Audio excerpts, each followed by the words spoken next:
Okay, so we're now going to continue talking about healthy eating as a health builder.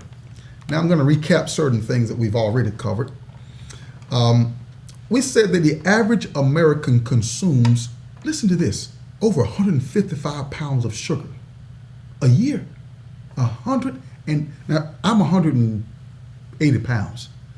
That is over 80% of my body weight. 155 pounds of sugar a year.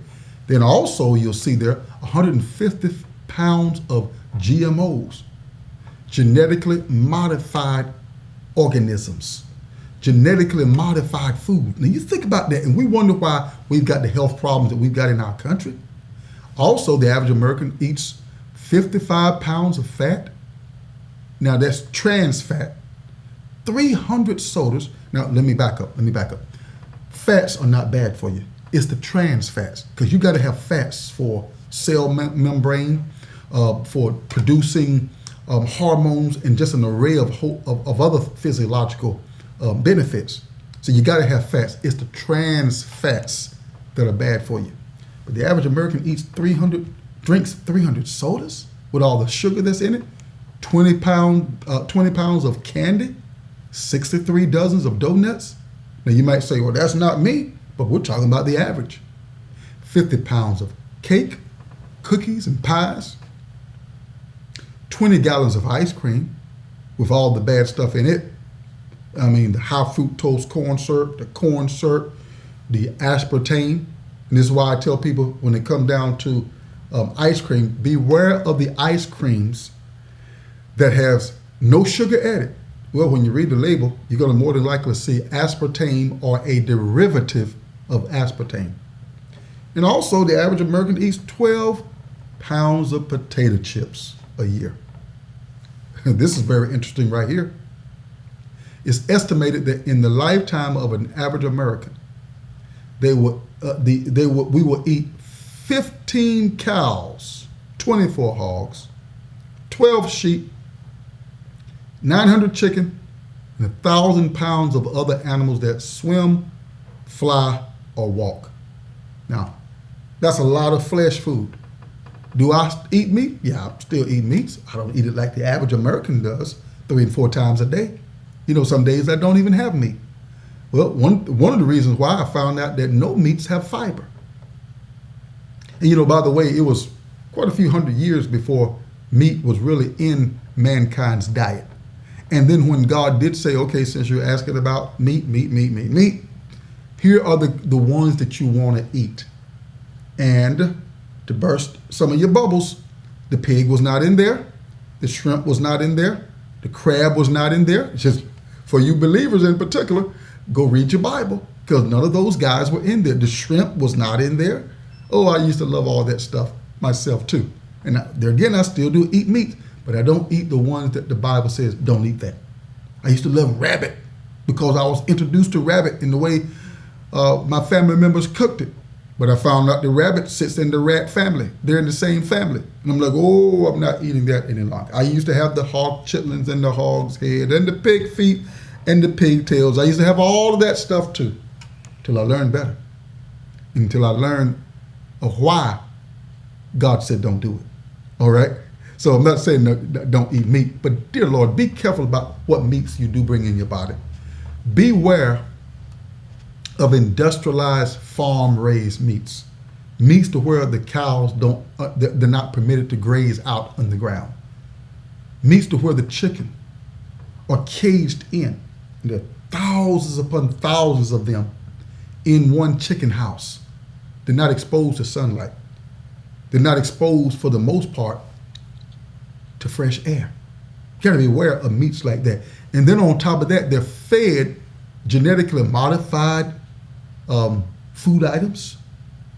They're injected with growth hormones, steroids, and different things of that particular nature, antibiotics. No, you want to be aware of that. Now, let's look at bad foods, real foods. Bad foods are foods that are processed, have synthetic items in them, chemicals and colorings are added, Since when did God need for man to add coloring to apples or to fish? God didn't intend for you and I to eat genetically modified foods, food that the mankind, mad scientists, have genetically altered, taking the genes of one item and mixed it with the genes of another. If I'm eating an apple, or let's say a tomato, I want a tomato. I don't want a pig tomato or a cow tomato. You're like, what in the world are you talking about? I don't want a tomato that has a pig's gene in it. And they're out there on the market. Other bad foods are foods with hormones added. Foods that are just cooked to pieces. The broccoli or the cauliflower is better the closer it is to raw, or maybe simply steamed. But then when you cook it so much to where, dear Lord, it's so mushy. And there's some foods you're going to cook longer than others, of course. But food items like that, you don't want them to get mushy, because you're going to end up probably leaving the nutrients in the pot, with the water, and then just eating the leftovers, so to speak. Real foods are organic, or foods that are not loaded with all these chemicals, herbicides, pesticides, but they were grown basically organically. They're raw. Food in its best state is raw. They're fiber rich. They include fruits, vegetables, nuts, and grains that have not been tampered with because of industrialized farm raising processes. Untampered with meats, as I've already covered, meats that are not loaded with these antibiotics, growth hormones, and all that stuff that is really unnecessary. The effects of poor nutrition. We need to know that it affects your health, number one, your wellness, your relationships. Oh yeah, it puts a stress on any type of relationship when one of the partners in the relationship is sick, or eating poorly that leads to sickness. It affects our wallets. We're spending right now over $7 trillion a year on healthcare in this country. And it's growing in other countries as well. So it affects our wallet, it affects the economy. It also affects your performance and your productivity. You can't perform when you're sick. You can't be productive when you're sick. Number 7, it affects your career. How many careers have been cut short because people ate poorly that led to poor health? I was in South Africa doing a seminar, and this director of a medical system, various hospitals across a region, he said, now, Dr. Ellison, don't you forget to remind people also that poor nutrition, eating poorly, also affects your sex life. Wow, was he so true about that? Because since I've been back in the States, which is where I live at, I've had so many men as well as women talking about the sex life was off. What's happening there? And one of the first things I would do is take them to, what are you eating? What are you ingesting in your system on a regular basis? Poor nutrition also affects your behavior. Oh yeah, you can stress yourself out with all those donuts, with the white flour and the trans fats and the other things that they add in there. Food can stress you out to the degree to where it affects your behavior as well. Now, let's look at some of the benefits of healthy eating. Better weight control, more youthful appearance that gives you healthier skin, hair, and eyes, gives you more energy. Now, your energy has a lot to do or comes a lot from what you put in your body. As I've covered in another session, your exercise is a major component there as well when it comes down to your energy development. But food has a major play in your energy. You are what you eat or what you're able to assimilate because of the food that you put in your body. Gives you greater mental alertness, more stable emotions, freedom from common digestive discomforts because of what you put in. This is why I advocate to people, eat a lot of fiber-rich food items. And you're going to get that if you're eating raw food. You're going to get that if you don't cook your foods to pieces. You're going to get that if you're not eating those genetically modified watermelons and other items that they've got out there. We had some explode in our church a few years ago. The watermelon literally exploded like a bomb. It was a genetically engineered watermelon. All right? Things that are man-made are not going to have the God-designed stuff in it. So this is why I advocate eat the real stuff. Stay away from the Franken foods. What? Yeah, Frankenstein-type foods. Foods that are not natural. Foods that are not natural are not going to have the fiber stuff, the fiber in it, and other nutrients as well, which when they're not in the food item is going to lead to digestive discomforts. It also helps to increase, or good eating helps, healthy eating helps to increase resistance to illness. What is healthy eating? Let's talk about that for a moment. Healthy eating is eating foods that are free of toxins. Some of those toxins I mentioned: herbicides, pesticides, genetically engineered items, atrazine, azotic carbonamide. And I know you're like, what in the world are you talking about? Azotic carbonamide is an item that is in plastics, foamed mats that children sleep on, people exercise on. Azotic carbonamide. Watch it. Read the labels of anything you pick up, of course, it has a label on it. But look at some of your bread labels. You'll see the word azotic carbonamide in it. Do some research on your own. You'll see it.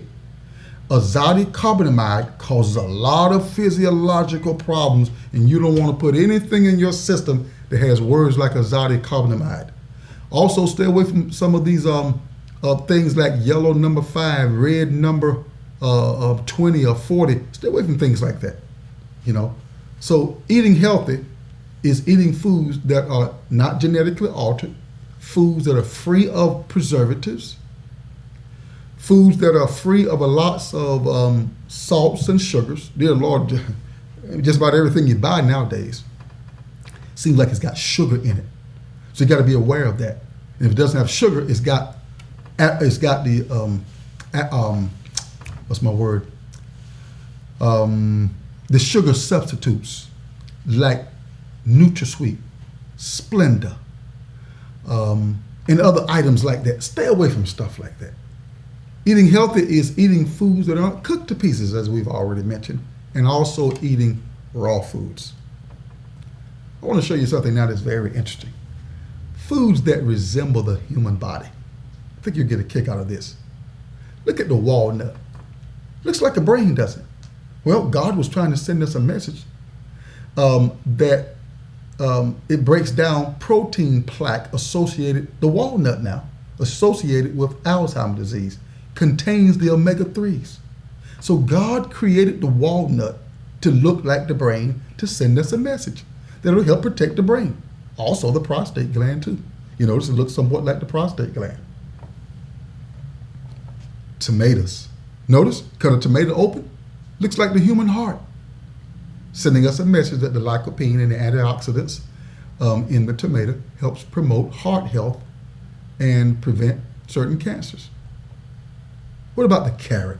Notice when you slice a carrot open, reminds you of an eye. Why? The message being sent there. Carrots are good because of the beta carotene for the eye. Kidney beans. Notice, looks like the kidneys. You think this is a coincidence? No, it's not. Our Creator designed food items that would resemble the human body to send a message. Eat that item, and it will help that particular organ that it looks like. Broccoli plays a major role in helping to prevent cancer. Notice it looks like hundreds of cancer cells. That's because of notice the tip of the broccoli there. It has the chlorophyll in it, of course the fiber, and plenty of nutrients that help fight cancer. I try to have broccoli in my diet 3 to 4 times a week at least. Grapes. Notice the little tiny alveoli look like the the air sacs there in the lungs, letting us know grapes are good for the lungs. What about the sweet potato? Notice, shaped like the pancreas, looks like the pancreas. They have a low glycemic index count, which is beneficial to even dealing with diabetes. Celery, bourchak, rhubarb, notice, shaped like bones. They are rich in silicon and vitamin K, which are needed for healthy joints and bones. This is powerful. Onions. Oh, I love onions. I keep them in my diet just about daily. Very rarely is there a day that I don't have onions. They help support the immune system and even produce tears which wash the epithelial layers of the eye. Isn't that powerful? Looks like the body's cells, in other words, the onions. Oh, here's another favorite of mine too. You'll notice there the ginger root, used to help calm the stomach and cure nausea. It is also a popular remedy for motion sickness. I have a cup of ginger root tea every day. Good for circulation, helps deal with pain and a lot of other good issues. Ginseng. Look at a good piece of ginseng, shaped like a man's body, energy, and overall health as well. Then lastly, mushrooms. Oh, I love mushroom soup. Oh, delicious. Looks like the ear, sending us a message, can help promote good hearing. I hope that you have been stirred and empowered by healthy eating. It is very important. Because we're all gonna eat, but we want to make sure that we eat healthy food items that promote health and healthy living. Thank you for having engaged in that powerful, health empowering session. I'm excited because I know that your life is going to be healthier. The life of your family, your children is going to be healthier. I know that you're going to live the vibrant life because of the information, following through on some simple instructions, and being intentional in your actions on a regular daily basis to have a vibrant life. I believe in a healthier you, a life that feels better, that is younger in appearance, and the longevity that all of us deserve.